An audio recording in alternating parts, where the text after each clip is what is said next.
Hello guys, welcome back to Learn for Future.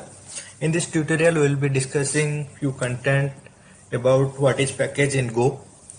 We'll define the syntax of Go, the types of method supported by Go, and we'll write some programs, and at last I'll show you how to debug using Visual Studio Code. So let's get started.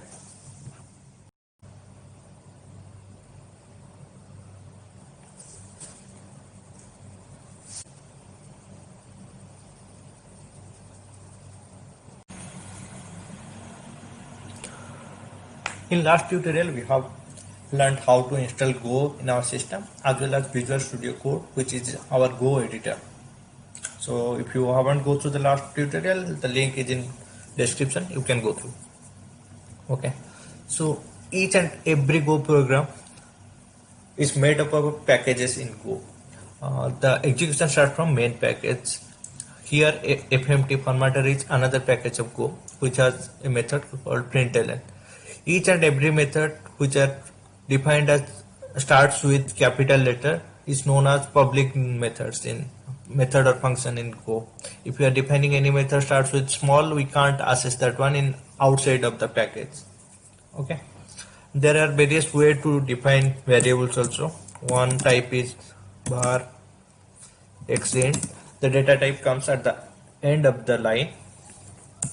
Another way is bar a b int. Another way z equals to no.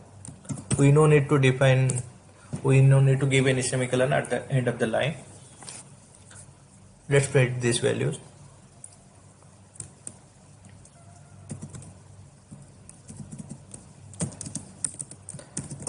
So value of x, here it will print the default values.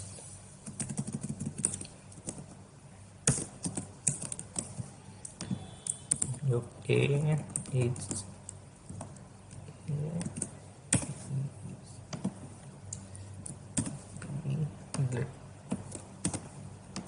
then Z.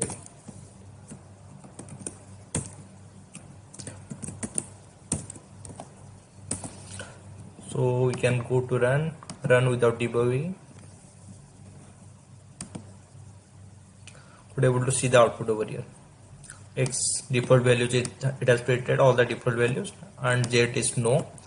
So we didn't define any type of variable, we just given colon and equal to. It printed, it taken it as a string, so on Go automatically detects which data type it is. Other way is if you want to declare any variable in global, so we can define over here. Let's say age equal to 12. Let's try to access that age here. Next.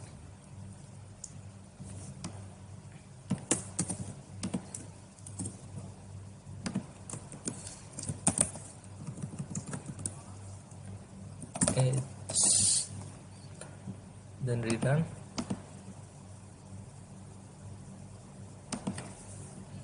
See, it's equal to 12. So if you want to define anything as global, we can define over here. Another tricky thing, we can't use any with colon, we can't use here in global in Go.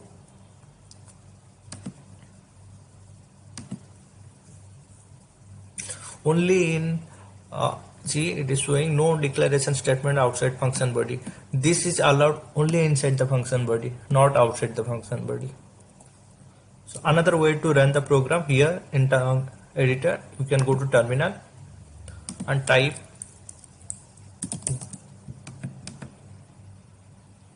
it will start the Windows PowerShell. Go run your program name. Sorry, go to the path,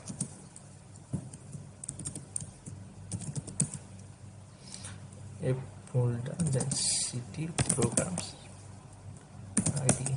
Yep. Go run your program name. Okay, still we didn't save it, right? Let's save it, then rerun again.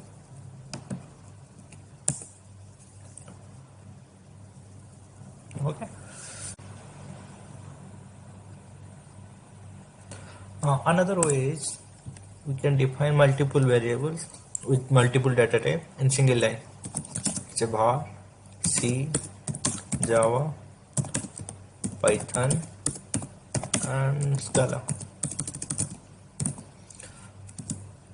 So value of C would be false, Java true, then Python is Python, Scala value is true. Sorry, yes, semicolon. Got it. Okay, then let's print these values. Let me copy paste again. Okay, C,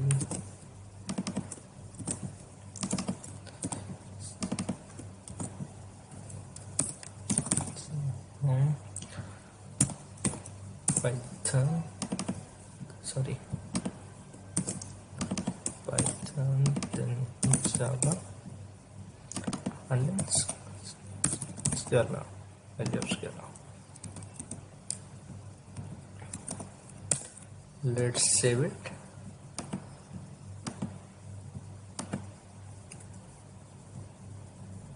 And rerun. See, it is printing all the values. So like that we can define values in a inline and could able to access it. So it automatically detects which type of data type it is. Okay. Let's move on to how to define methods and different type of methods. Function would be starting from func func. Let's say add method, which will add variables. X type would be integer, y type is integer, and the return type we have to define at the end of this method, int. What it does, it returns x plus y. Let's call this method. Let me remove this variable, we don't need, and we'll be calling add method from here. So this method present inside this same package, so we could able to access from here. But if you are defining any other package and if the method is present over there, if it is small letter, we can't access over here. It has to be starting with cap letter. Art 2389. Okay. Then rerun. See, one on 2. Okay, this is one way. Another way is I'm copying the same method again to save time. Subtract. We no need to define type here. If we define at the end of variable, so it will treat x and y both are integer type. Okay, it's a minus.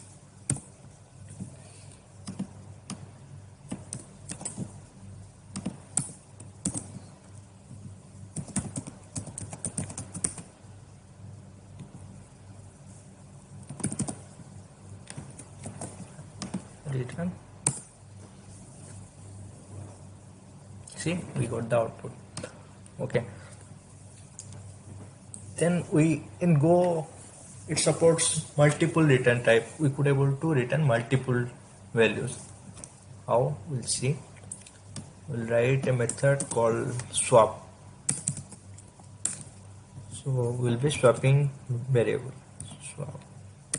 Swap, yes. Let's say the type is string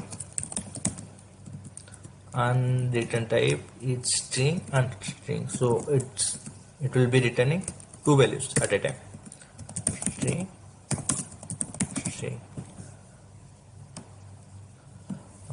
We got parameter at x and y, so we'll be swapping here. So what does it return? Y and x. That's all. Let's say a comma b will be defining as swap and pass first and second. Let's say it is first and then I'm passing a second. Let's print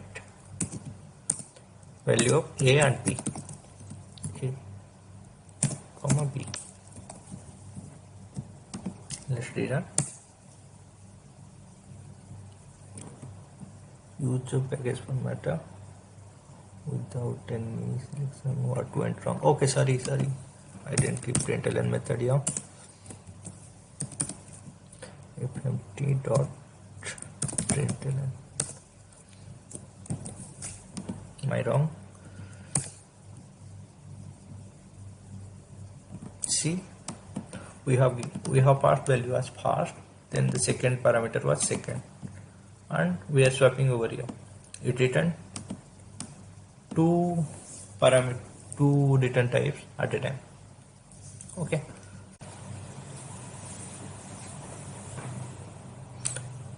Another function type Go supports is known as naked function. What is naked function?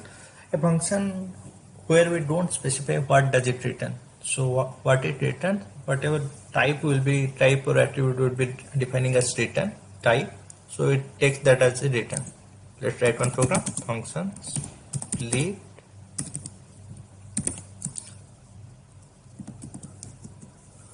let's say it accepts X integer as data type, and the return type would be A and B. We type this integer. A equal to X cross 100, B equal to A minus 900 something. I'm just giving return. We don't define what does it return. That's all. Return type, only return. Let's print this. fmt dot println split will be passing, let's say 100 will pass. Then rerun it. See, it returned value 10,000 and 9,100. So whatever attribute we have defined here, it taken that as return values A and B. Okay, so as per Go, we should not use this. We should use this function in short function where the logic would be very small, not for huge one. Okay, so that's all. Let's move on to how to debug using this ID. So you can put any debug point over anywhere where you want to. And let's say in program you want something went wrong, you want to trace the root cause, so that time we use debug, right? So here also we could able to debug. Placing the breakpoints over here, then go to run, start debugging. Okay,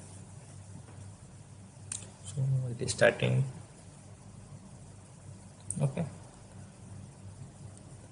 we have defined the breakpoint over here. Let's go to the next step. To go to next line, we need to click F5. Okay, F5. Here we are passing value of X as 23. If you cross over your mouse, then you could able to see the values. Okay, 23 and 89. We are passing over here at 23, 89. That's why it is showing value. To go to next line, you can click on F5 again, so it will go to there. We had given only 2 breakpoints, so program executed, and you could able to see the output here. Okay, that's how we do debugging using this editor. Okay folks, that's all in this tutorial. See you in the next one. Thank you.